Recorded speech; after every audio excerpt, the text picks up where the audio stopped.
Hello guys! Hello water sign, hello Pisces, Scorpio, and Cancer.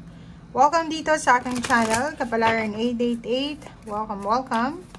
Alamin natin kung anong messages, vibration, gabay energy para sa lahat ng water sign, Pisces, Scorpio, and Cancer.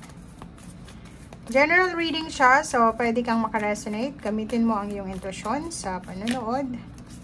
Water sign, Pisces, Scorpio, and Cancer. Ano ba ang messages? Okay, first card. Wow, family room. 21. Water sign, Pisces, Scorpio, Cancer. Pasensya na guys ha. Kailangan natin tong balasahin ng mabuti. Okay, wow, unexpected income. Water sign, Pisces, Scorpio, Cancer. Oops, expectation. One more. Pag wala nang lumabas, yun na lang yung tatlo. Okay, male, female. Wow, water sign, Pisces, Scorpio, and Cancer. May nakikita tayo ditong isang babae na medyo may edad na siya, single. Isang water sign, Pisces, Scorpio, and Cancer siya. Nag-i-expect siya sa araw na ito ng unexpected income, pera. Or pwedeng 2 plus 8 na to. So, kung ano man itong hinihintay mong pera, pwedeng unexpected income, happy family celebration, ay posibleng dumating na. So, yung abundance and prosperity guys, yung good news is, depende yun eh. Kahit ano naman yung dumating sa atin na magandang balita, still a blessings pa rin yun. So, sinasabi ng main female na to na siya yung parang ito yung medyo may edad na siya. May edad na siya na babae. And nag-i-expect siya ng parang tutulong sa kanya. Like financial help na kapamilya. Parang gano'n. So, yun. Yung isang scenario dito. Ang pangalawa dito is may ibang water sign, Pisces, Scorpio, and Cancer na posibleng makatanggap ng isang offer of work, magtrabaho sa bahay, like yung weekend work. Like for example, may trabaho ka from Monday to Friday. Then, pag Saturday, Sunday, normally wala kang trabaho. Pero, isang babae, siguro mayaman siya or siguro kailangan niya ng serbisyo mo, magpapagawa siya siguro ng bahay or pwedeng may papaayos siya sa'yo. So, yun yung pwedeng unexpected income mo sa araw na ito. Or pwede din, sinasabi ng baraha mo dito na may posibleng hindi inaasahan na pera galing sa kapamilya sa araw na ito. Or pwedeng yung iba sa inyo dyan, nagpaplano kayo na magpagawa ng bahay, magpa-renovate ng bahay, lumipat ng bahay, or kung ano pa man. And siguro ang kailangan nyo sa ngayon is kailangan nyo munang mag-ipon ng pera. Kailangan nyo munang i-secure yung financial bago nyo i-pursue etong mga pinaplano nyo, lalo na sa bahay. Ang expectation na to, parang lang to, pangarap mo lang dati. So, parang eto yung pangarap mo lang dati nung ikaw ay dalaga pa or binata ka pa, lalaki man siya or babae. May expectation ka or parang pinapangarap mo, may dreams, goals ka nung ikaw ay bata pa or hindi natin masasabi bata or kung ilang taon ka, and posibleng ngayon ay unti-unti mo na siyang nakukuha. Like, dream mo dati magkaroon ng bahay, dream mo magkaroon ng pamilya, dream mo dati na magkaroon ng mataas na sweldo, dream mo dati na magkaroon ng malaking pamilya, diba? So, nakikita natin dito na parang unti-unti mong natutupad lahat ng mga ini-expect mo dati.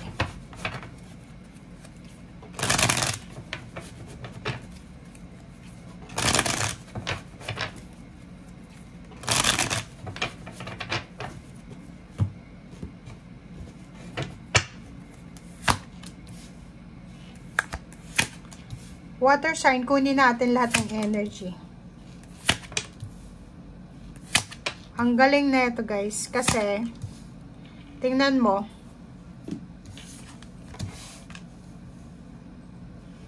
Tingnan mo.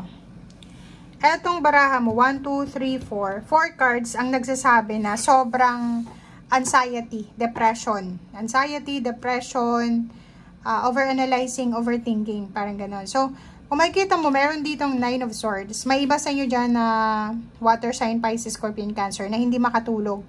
Hindi kayo makatulog dahil gusto nyo ng, gusto nyo ng pagbabago sa buhay mo.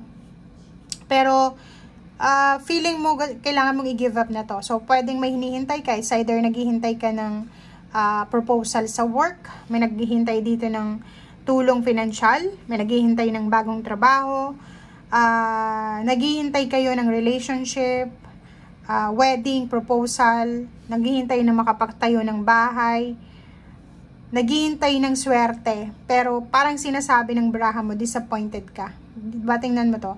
Etong 9 of Swords na ito is parang, hindi siya makatulog sa gabi kasi isip siya ng isip, kung ano ba yung paraan, saan ba ako mag-a-apply ng trabaho, saan ba ako kukuha ng lakas loob para mag-apply ng trabaho, sino ba yung pwedeng mag-share sa akin ng blessings.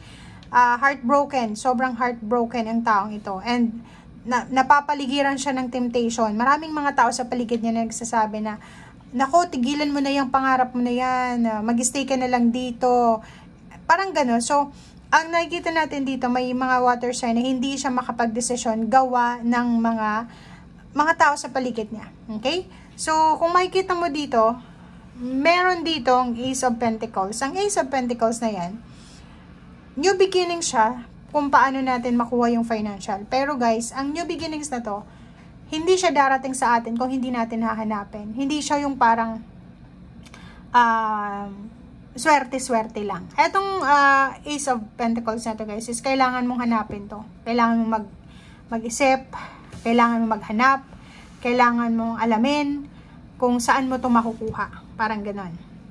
Etong 6 of Pentacles na to, sinasabi na yung mga taong kailangan natin sa buhay, if ever man na feeling mo walang dumadamay sa'yo or hindi ka dinadamayan nila sa lahat ng problema mo, financial or emotional, mayroon pa tayong, mayroon tayong source mayroon tayong Panginoon. Pwede kang mag-pray sa Panginoon na, Lord, sana magbigay ka sa akin ng tamang tao, i-push mo ako, dalhin mo ako doon sa tamang tao na makatulong sa akin. Kasi yung mga kapamilya ko, ayaw akong tulungan or hindi naman ako matutulungan. Parang ganun. So, kailangan mong connection, strong connection sa ating spiritual, sa ating Panginoon. Okay, kasi ang dami-dami mong may the devil dito, may heartaches, may mga anxiety, may parang mga black magic or parang mga black energy yan, negative energy na nakapaligid sa'yo na kailangan mong alisin sila sa buhay mo. Okay?